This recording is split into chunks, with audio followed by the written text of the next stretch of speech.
Hey everyone, the Germaniac back again, bringing you another video. Today I want to talk about Germany's reason of state, which essentially means that, well, many of the previous chancellors, basically all of them since I believe the 50s, has said Germany's reason of state is essentially to secure Israel, essentially no matter what. Because of Germany's unique history with the Jews, they must defend Israel basically at all costs. That's kind of the idea behind Germany's reason of state. And we can see this as well with just even how we get citizenship. So if you're a new German, one part of becoming a new German is declaring your loyalty to Israel, which I find distasteful to say the least. But anyway, we have an article here. I made this video before, but I thought I could make it better. So we'll go through it and we'll see what's up. Germany's unique relationship with Israel. Since Hamas' surprise attack on Israel on October 7th, German officials have repeated that Israel's security is Germany's reason of state. They are now under pressure to define what that really means. So usually when they describe that, they talk about it from a moral standpoint because the previous history, like the Holocaust.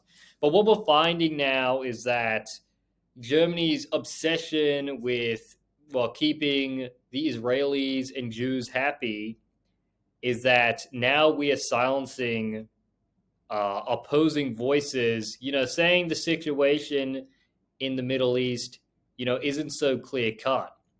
Now the problem is that, even how this article starts off, it talks about how essentially the majority of the Hamas that Hamas killed on October 7th were Israeli civilians. But if we look at even how many civilians Israel has killed, counting from today, it's like 11,000 children, which is out of like how many actual casualties are there? Like 25, 30,000. So nearly a third of the population that they're killing are just literally kids. So obviously you can find this majorly distasteful, and it makes me think. Okay, so Germany has a special relationship with Israel, so they must defend Israel at all costs. They come out; they're the first ones to say Israel has a right to exist, which a lot of people already kind of agree. They've kind of carved out their space in the Middle East. They most likely have nukes. They're the most advanced military in the region. They have the most sophisticated intelligence network. They cannot be removed by basically anyone. And people already tried to remove them, and everybody lost. So, how much how much can Israel basically get away with here? Because we have basically nearly every single country calling for a ceasefire and saying, this is kind of inhumane. You have Macron coming out, like, can we like saying, can we cool it with the murder of the women and children? We have South Africa, essentially coming out in the Hague and saying, you guys are like literally committing genocide. And now Germany is essentially coming out in defense of them and saying, that's not a real genocide. We know what a genocide is because we're the experts in genocide. It's just kind of pathetic and honestly, morally wrong.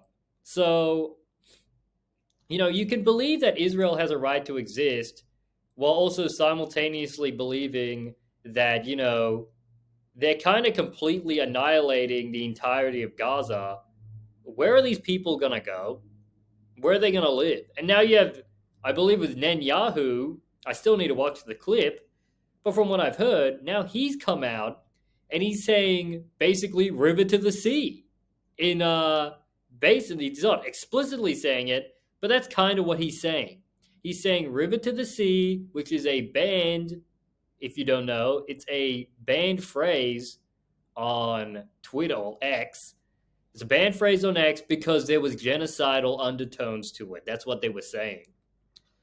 Now they come out and now they are literally using the phrase while simultaneously murdering tens of thousands of children. What the hell is that? Now, from the German perspective, uh, the reason this rubs me really wrong is because, well, what loyalty do we have to Israel? Now, just as an example, is this like a permanent thing? Are we forever indebted to the Israelis and Jews because of what happened 80 years ago? If 500 years were to pass, would it still be the same thing? It's still as sore as yesterday? So when it comes to even this dual citizenship where, or the naturalization where you have to declare loyalty to Israel, it really does rub people the wrong way. And I just don't think it's right. I mean, do Israelis have to declare loyalty to Germany to become an Israeli citizen? Obviously not. So this is definitely not a two-way street. And, the special history in terms of World War II with the Jews in Germany, well, I mean, we're paying our due. We've come out in full force, essentially saying, we teach it in the schools, the children visit the Holocaust camps, they visit memorials.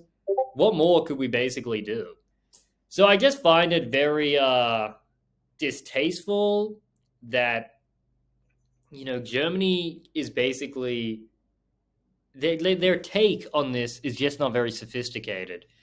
And if Israel does end up annihilating the Strip and taking full control of it, then what happens to the people there? Are they just going to eliminate them, or are they going to come to Germany? That's the idea. That's the thing. We already see the AfD rising in polls because people are seeing asylum seekers in a bad light. Now, you're telling me if we don't get 2.5 million more asylum seekers in Europe, that this is going to somehow help maintain our democracy? That's the entire idea from the traffic light coalition and the centrist parties, that the AfD is a threat to the democracy. Well, if your democracy is at stake, and this will essentially make the AfD rise because then people will get even more pissed off that there are all these asylum seekers here and they're spending government money and XYZ and blah, blah, blah. Then you're going to make the AfD rise in the polls. You're going to lose support. And if the democracy is at stake, well, guess what? You just sacrificed your democracy because Israel couldn't, cool it for like a few months to essentially like, okay, we basically destroyed all infrastructure. Now how are we going to help make them rebuild? Or like, we don't even know what the solution is to this entire Palestinian, now you could say the Palestinian question. What do we do about them? So it is ridiculous, It just really rubs people the wrong way. And you see this on like university campuses. They see Israel as like a great colonizer.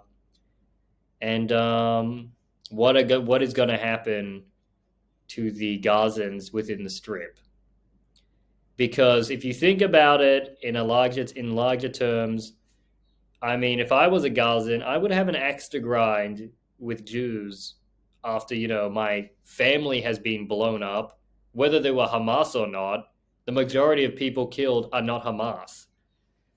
So, well, unless they're recruiting really young, they're recruiting kids. But what is the solution to this? Is the solution for Israel literally just going to be, oh, okay, just go to Germany, here's a boat, go to Europe, problem solved, there we go.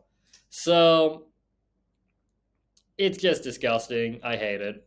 And it is just not strategic for Germany to essentially back Israel on this. It's not. It's stupid. And if the democracy is at stake, then this is going to lead to a rise in AfD polling. I guarantee it. Anyway, that's it for today's video. If you think we should declare loyalty to Israel. Should Israel declare loyalty to Germany no matter what they do? But anyway, that's it for today. I'll see you in the next one.